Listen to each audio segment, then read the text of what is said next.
जय श्री कृष्णा।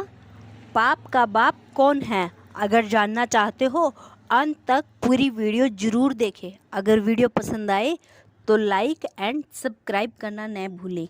एक बार एक पंडित जी काशी में विद्या अध्ययन करने गए। 12 वर्ष तक पढ़ाई की, सब कुछ पढ़ लिया। वेद, शास्त्र, पुराण, स्तुतियाँ, ग्रंथ, आर्यन, उपनिषद आदि पढ़कर वापस घर आए तो पिताजी ने कहा कि मैं सब कुछ पढ़ के आया हूँ, मुझे बस सब याद है। आप मुझ कुछ भी प्रश्न पूछो, मैं उसका उत्तर दूंगा। पिताजी बोले, बेटा जब सब तुझे याद है तो तुम मेरे एक छोटे से प्रश्न का उत्तर दे दे। बेटे ने कहा, पूछिए पिताजी। पिताजी ने पूछा, सिर्फ इतना बताओ कि पाप के बाप का क्या नाम है। पंडित ने सोचा, पाप का बाप, यह तो मैंने कहीं पढ़ा ही नहीं। जो किताबें थी पढ़ाई की उसमें देखने लगा, रात भर किताबें पढ़ता रहा मगर पाप का बाप नहीं मिला। पिताजी बोले, तो फिर खाक पढ़ाई की, अभी तक तुझसे पाप के बाप का नहीं पता। बेटे ने कहा, आखिर आपका बेटा हूँ, अब तक पाप के बाप को ढूंढ कर ही लाऊंगा, चाहे 12 वर्ष और क्यों न बीत जाए। पंडित जी ने पुण्य काशी के लिए रवाना हुए। उस जमाने में साधन तो थे नहीं, पैदल चलना पड़ता था। काफ़ी दूर तक चले, फिर पंडित जी को प्यास लगी तो एक घर दिखाई दिया। पंडित जी ने घर में गए, वहाँ जाकर बोले, मुझे बड़ी जोर से प्यास लगी है, अगर कोई अंदर हो तो मुझे पानी पिलाए।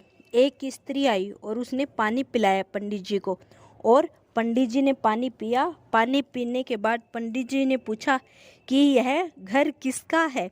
उस स्त्री ने कहा, पंडित जी यह तो आपको पानी पीने से पहले पूछना चाहिए था ना कि यह घर किसका है। आपने तो पानी पी लिया है और अब पूछ रहे हैं कि यह घर किसका है। तो सुन लो पंडित जी, यह एक वेश्या का है। पंडित जी सुनने एकदम ही अपने कान पकड़ लिए और कहने लगे, शांतम पापनम, शांतम पापनम, मेरे द्वारा पाप हो गया, मैंने एक वेश्या के घर का पानी पी लिया। अरे पाप का बाप तो मिला नहीं, पाप और हो गया। लेकिन इस वेश्या ने कहा, पंडित जी आप आगे कहाँ पधार रहे हैं। पंडित जी ने सारी बात बताई और कहा कि पाप के बाप को ढूंढने जा रहा हूँ वापस काशी। उस वेश्या ने सोचा कि 12 वर्ष जो काशी पढ़ के आए हैं तो भी इन्हें पाप के बाप का पता नहीं है, चला यह पुण्य जा रहा है। अरे वहाँ उन्हें मिले ना मिले, अब जब मेरे पास आए हो तो मैं ही बता दूँ ना कि पाप का बाप कौन है। इतना दूर नहीं जाना पड़ेगा। और इस वेश्या ने बताया, लेकिन युक्ति से बताया, सीधे सीधे नहीं। वेश्या ने कहा, पंडित जी आप जाएं, लेकिन आप बहुत थके हुए लगते हैं, शायद काफ़ी दूर से आ रहे हो ना, और आपको भोजन भी करना है, आप थोड़ी देर आराम करें, तब तक मैं आपके लिए भोजन बना देती हूँ, भोजन करके पधारे। पंडित जी ने कहा, तेरे घर का और मैं भोजन को रुकता भी नहीं, पानी पी लिया उसका भी पश्चाताप कर रहा हूँ।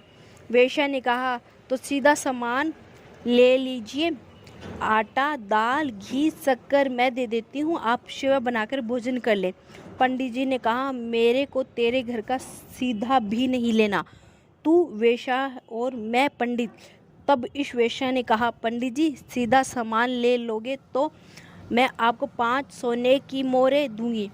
पंडित जी ने सोचा कि वो पाप का बाप तो पता नहीं कहाँ मिलेगा, यह मोहरें हाथ से चली जाएगी। पंडित जी को इतनी देर तो सीधा लेने में तकलीफ हो रही थी, लेकिन 5 सोने की मोहरें आ रही है, ऐसा सोना तो तकलीफ ख़त्म।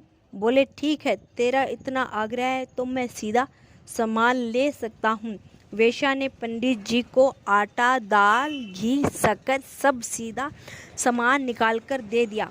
पंडित जी भोजन बनाने लगे तो वेश्या ने आकर कहा कि पंडित जी आपने मेरे घर का पानी पिया है, मेरे घर का सीधा सामान भी लिया है, तो अब मैं आपके लिए भोजन बना दूँ तो कैसा रहेगा।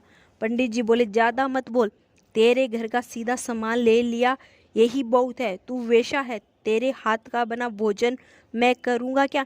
वेश्या बोली, चिंता मत करो पंडित जी, मैं आपको 5 सोने की मोहरें और दूंगी। पंडित जी ने सोचा, कुल हो जाएगा 10 सोने की मोहरें। पंडित जी बोले, स्नान करके भोजन बनाने तो छूट है। बोली, हाँ पंडित जी, स्नान करके ही बनाऊंगी। वेश्या ने पंडित जी के लिए भोजन बनाया और पंडित जी से कहा, बस अब चली जाओ, मैं अपने आप भोजन कर लूँगा। तब वेश्या ने कहा, पंडित जी आपके लिए भोजन बनाया तो अब मैं सिर्फ 5 नवाले आप मेरे हाथ से ले लो।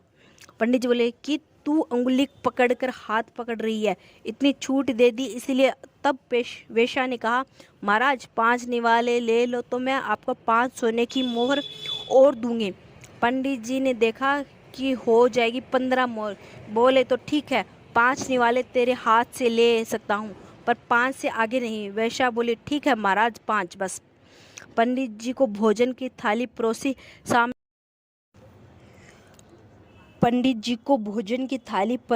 सामने पंडित जी को इधर वेश्या के बीच में थाली।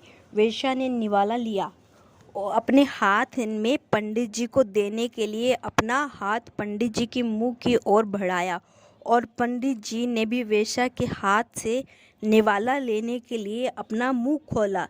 जैसे ही पंडित जी ने निवाला लेने वाले थे तो वेश्या ने पंडित जी के गाल पर एक जोरदार थप्पड़ मारा। पंडित जी आग बबूला हो गई। तेरी इतनी हिम्मत, वेश्या होकर पंडित को थप्पड़ मारती है, तूने बहुत बड़ा अपराध किया है। वेश्या ने कहा, पंडित जी अपराध मैंने नहीं, अपराध आपने किया है। मैंने क्या अपराध किया है? पंडित जी बोले। तब वेश्या ने कहा, आप मेरे घर का पानी पीते हैं क्या? पंडित बोले, नहीं। आप मेरे घर का सीधा सामान लेते हो क्या? नहीं।